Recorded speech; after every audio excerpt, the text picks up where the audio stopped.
hadiyad suwane loogu talagalay wasiirka isboortiska dhalinyarada qoyska maxamed diiriye waxaana soo diyaariyey ururka dhalinyarada ee gobolada waqooyi galbeednimo oo horta ayadoo sabiihooda cabdiraxmaan maxamed ciid oo kaashanaya hobalada green house muqdisho soomaaliya saacadul wasiir welcome mama khadija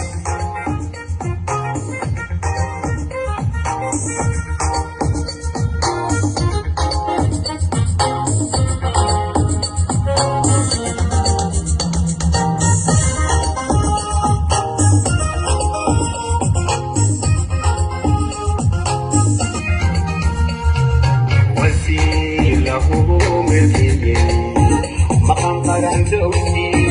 مسؤولية ضغط سنين واجب